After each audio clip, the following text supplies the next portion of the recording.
Hello दोस्तों, आज फिर हाजिर हूँ आपके साथ एक नई समरी के साथ। आज हम फ्लेमिंग के तीसरे चैप्टर की समरी देखेंगे। चैप्टर का नाम है डीप वाटर और इसके जो लेखक हैं विलियम सी डगलर हैं। विलियम सी डगलर इसके लेखक हैं। इन्होंने इस चैप्टर के में हम जानेंगे कि इनके किस प्रकार से इनके अंदर जो पानी का डर है, किस प्रकार से वो पानी का डर आया और किस प्रकार से इन्होंने उस डर को ओवरकम किया। चैप्टर की समरी, लेट स्टार्ट। जब ऑथर जब 4 साल की उम्र के थे, पहले जब लेखक 4 साल की उम्र के थे, अपने पिताजी के साथ कैलिफोर्निया बीच पर गए। कैलिफोर्निया बीच पर कैलिफोर्निया बीच पर लेखक खड़े थे, मतलब बीच के मतलब, और लहरें ऐसी आ रही थी काफ़ी। समुद्र पे आप फिल्मों में या कहीं देखो होगा, समुद्र की लहरें काफ़ी तेज़ आती हैं। तो लहरों में सैलो वाटर में खड़े थे, दूर से काफ़ी तेज़ लहर आई और ये उस लहर से गिर गए और यहाँ तक कि लहरों ने उसे दबा भी दिया और इनकी सांस नहीं निकल रही थी और काफ़ी, और फिर थोड़ी देर बाद पानी निकल गया। और उनके पिता ये सब देख रहे थे, केवल हंस रहे थे, क्योंकि भाई जानते थे कि इनसे कुछ नहीं होना है। हंस रहे थे, वे जानते थे इसमें कोई खतरे की बात नहीं है। यह जो घटना हुई, इस एक्सपीरियंस ने उनके अंदर एक पानी का डर बैठा दिया। मतलब इस जो घटना हुई, इससे उनके अंदर पानी का एक डर पैदा हो गया। शुरुआत हुई 4 साल की उम्र थी जब इनकी। अब एक ही बार में तो सब डर पैदा नहीं हो जाए, तो फिर एक घटना 11 साल की उम्र में हुई। 11 साल की उम्र में क्या हुआ, जब एक याकीमा रिवर के याकीमा पुल के किनारे बैठे थे।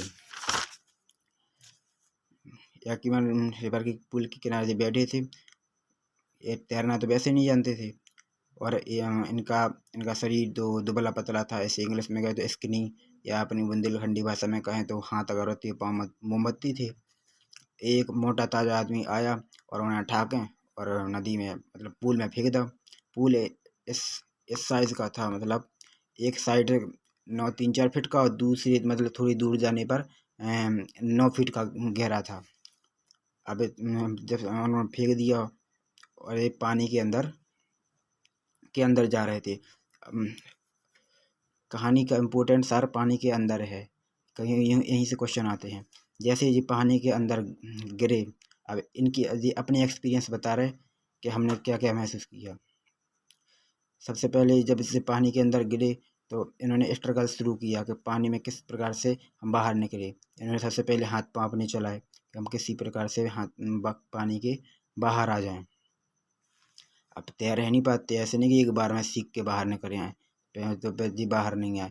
और दूसरे में फिर अभी और पानी के नीचे जाने लगे, तो फिर उन्होंने सोचा कि हम जैसे पानी के नीचे यानी तलहटी पर पहुँचे, तो फिर हम पाँव जो तलहटी पे पाँव जंप करें, मतलब पानी अपने पाँव को तलहटी पे मारे और ऊपर एक कॉर्क की तरह ऊपर आ जाएं और उसे किनारे पहुँच जाए।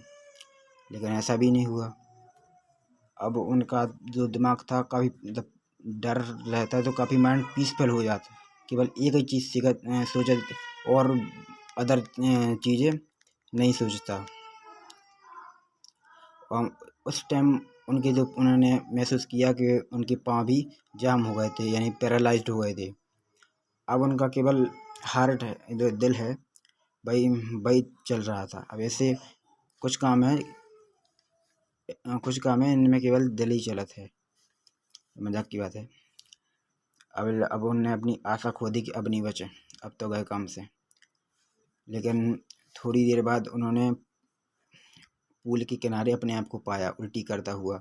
जब हम पानी किनारे हो फिर पहुँचे, जैसे भी पहुँचे हो, फिर उल्टी कर रहे, इन्होंने बहुत ज़्यादा उल्टी की।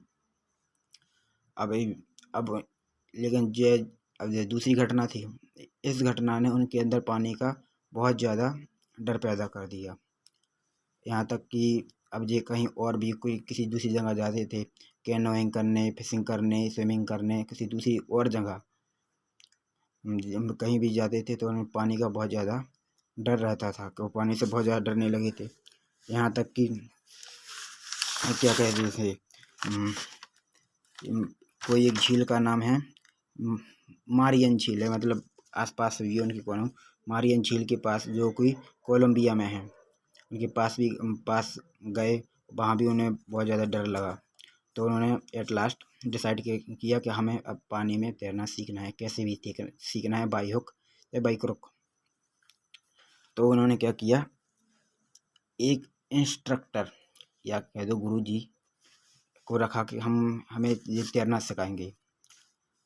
तो इस इंस्ट्रक्टर ने उन्हें कई टिप्स दिए तैरने की, और उन्हें हफ्ते में कम से कम वे 5 दिन सिखाते, मतलब तैरना।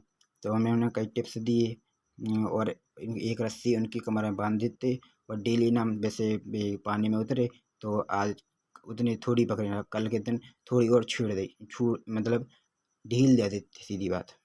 तो ना, और जिससे वह सीख जाएँ कि पानी के अंदर सांस कैसे ली जाती है। उन्हें इनहेक्स और एक्सहेल, मतलब पानी के अंदर सांस लेना, पानी के बाहर कैसे तैरा जाता है, बहुत अच्छी तरीके से सिखाया। धीरे धीरे ये तैरना सीख गए, लेकिन उन्हें ये बात कंफर्म करनी थी कि हम तैरना सीखे हैं कि नहीं, अब कि कहीं पानी का डर हमारे अंदर आ तो नहीं जाए। तो उन्होंने एक बार इस पुल के अलावा कहीं और जाके झील पे लेक है, LAKE, लेक को झील कहते हैं, लेक यानी झील। कई झील पर गए और दूसरी रिवर पर गए, वहाँ पर उन्हें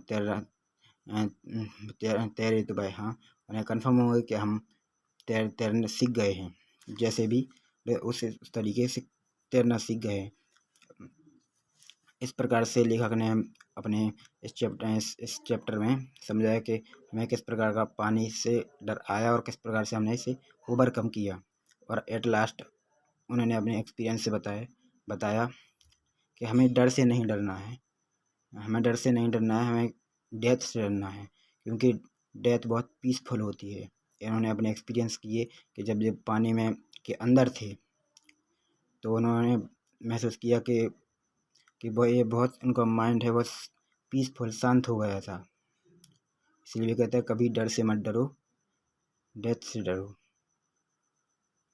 आज की समरी आपको कैसी लगी आप ज़रूर बताएं, और अच्छी लगी हो तो लाइक सब्सक्राइब ज़रूर करें। Thank you. अगर अगले दिन या अगले जो जब भी वीडियो बनाएंगे आपको नेक्स्ट चैप्टर की समरी भेज देंगे। थैंक यू, धन्यवाद।